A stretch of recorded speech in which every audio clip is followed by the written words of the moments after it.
Hey everyone, it's Tom Martin with the Nautilus Drydocks, the RCSubGuy, and we are going to have an overview of an exceptionally well-engineered, scratch-built watertight cylinder that was put together by a gentleman by the name of Jens up in Canada, found its way down here and into this Type 21 that he also put together as well. So bear with me in a second, there's a lot to go through. This is a complicated, well-engineered, and absolutely gorgeous cylinder. Let's get started.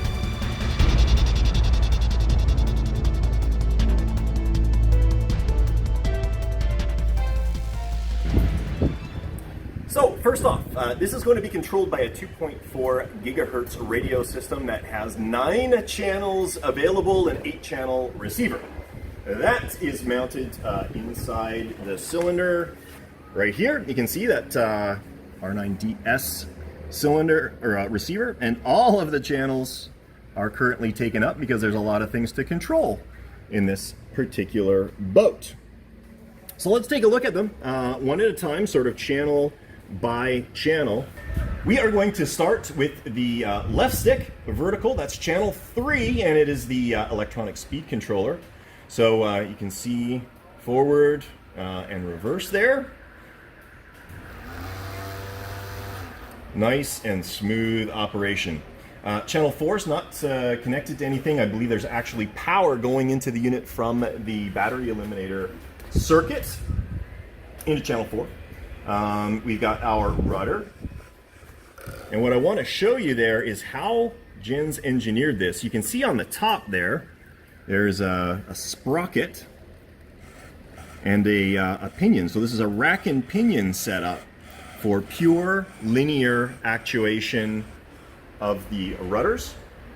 The other output in the back there is actually for the stern planes, and I can override those on the back here with this toggle switch, and that allows me to fine-tune the pitch of the boat during operation. But this also has an electronic speed control, or electronic pitch controller built into it that automatically moves that linkage in an effort to keep the boat on an even keel at all times.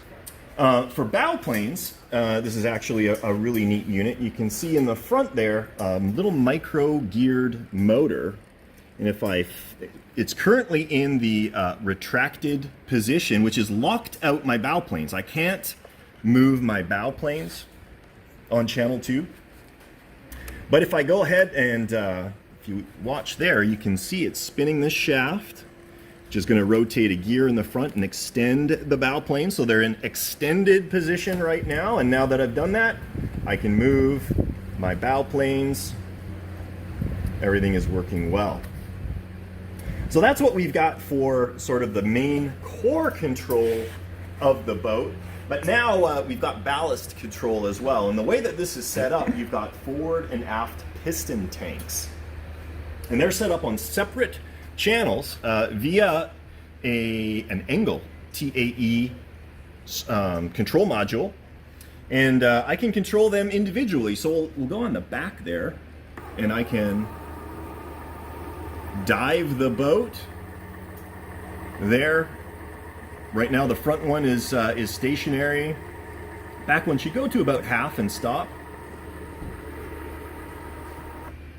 And that's all fully proportional. I just turn the dial to whatever level of ballast I want, and it will move to that position. And I can do the same thing on the front. Let's try and get that to about the same.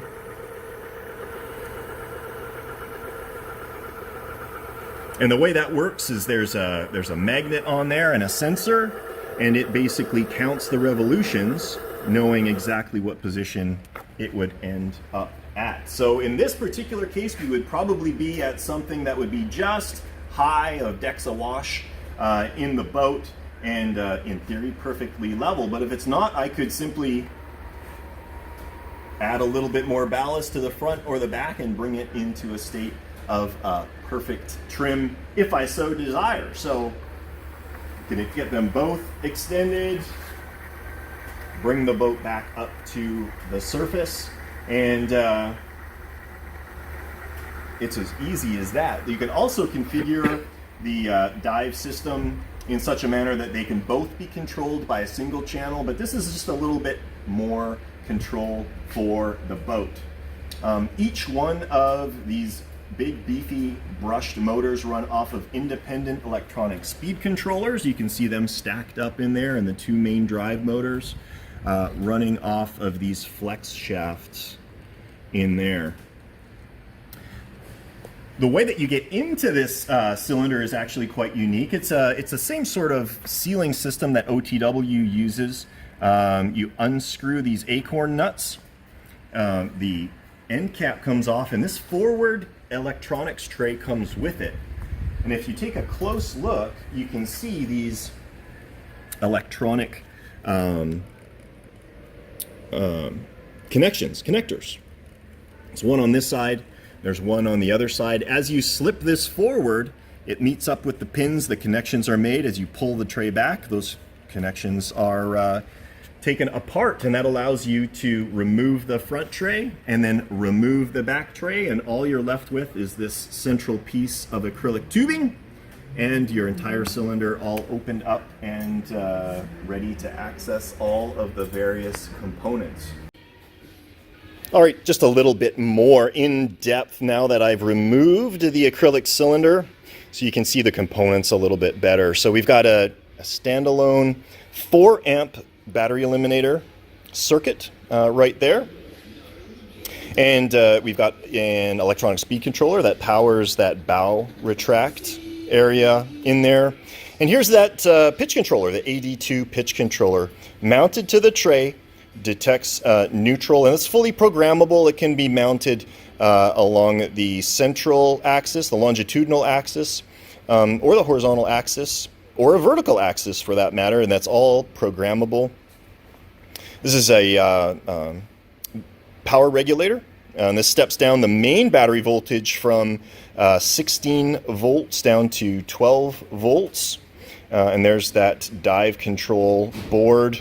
Right here is a pressure switch. So that TAE module also has some fail-safe functionality. If the boat goes too deep, it'll automatically kick in the fail-safe and surface the boat again. So again, just a little bit more showing the level of engineering and fabrication that Jens executed on this tremendous build. It's a little bit modified from what he sent me. There used to be a standalone power pack.